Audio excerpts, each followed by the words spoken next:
हां, मार्केटसारखा शेप नाही आहे, पण टेस्ट मार्केटपेक्षा एक नंबर आहे. तर ही आहे काजू कतली बनवलेली आहे आणि मार्केटपेक्षा अर्ध्या किमतीत आणि मार्केटपेक्षाही उत्तम होणारी अशी रेसिपी आहे. तर एकदा नक्की ट्राय करून बघा. चला रेसिपीला सुरुवात करूया. काजू घेतलेत मी इथे. तुम्हाला पाहिजे तर तुम्ही तुकडा काजूसुद्धा घेऊ शकता. 2 कप काजू घेतलेले आहेत आणि ह्या काजूला आपण धुणार नाही आहोत किंवा भाजणारही नाही आहोत. त्याला आपण डायरेक्ट मिक्सरला लावणार आहोत. मिक्सर पल्स मोडवरती लावायचं आहे आणि असं छान मिक्सर करून घ्यायचं. ह्याला खूप जास्त मिक्सीला लावायचं नाही, म्हणजे ऑइल बाहेर येता कामा नये. आता अशी मस्त चाळण घ्यायची आणि त्याच्यामध्ये चाळून घ्यायचं हे पीठ. तर मी बघा कसं चाळून घेतलं आहे, तर चमच्याने मस्त दाबून दाबून घेतलेलं आहे आणि असं टेक्स्चर आपल्याला त्याचं मिळालं पाहिजे. मस्त एकदम छान फाईन आपली मस्त सुंदर बर्फी तयार होते. आता 2 कप काजूसाठी मी इथे 1 कप साखर घेतलेली आहे आणि साखर बुडेल इतकं पाणी त्याच्यात टाकलेलं आहे. ओके, साखर बघा पाण्यात पूर्ण बुडाली. आता गॅस थोडा मीडियम फ्लेमवरती ठेवून साखरेचा पाक करून घ्यायचा आहे. साखरेचा 1 तारी पाक इथे तयार झालेला 5-1 मिनटात तयार होतो.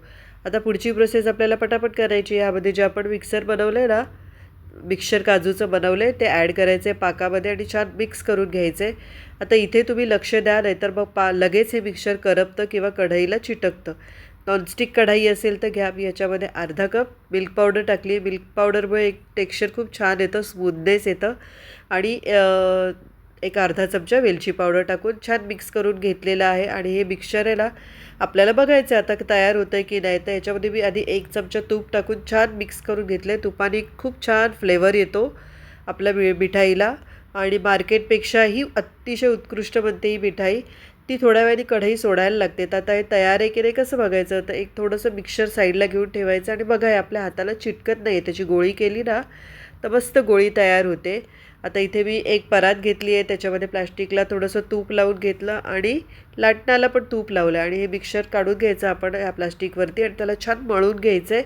पण त्याला एक स्मूथनेस येतो आणि एक शाईन येते छान. मी मार्केटमध्ये जेवढं जाड असतं ना तेवढंच ठेवलेलं आहे आणि मला इथे शेप द्यायला जमला नाही आहे, पण टेस्ट काढायला तर नक्की जमली आहे.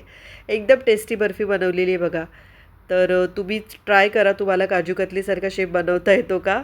नक्की जमेल. ही बघा एकदम सुंदर सॉफ्ट आणि मस्त टेक्स्चर आलं होतं आणि छान पीसेस पण तिचे पटापट मोकळे होतात आणि जितकं पटापट ती बनते ना तितका पटापट संपून पण जाते. तर ही रेसिपी नक्की ट्राय करून बघा. माझ्या चॅनलला लाईक, शेअर आणि सबस्क्राईब करायला विसरू नका. अगदी झटपट होणारी अशी रेसिपी आहे. रक्षाबंधनला वगैरे आपण नक्की ट्राय करू शकता. Thank you so much.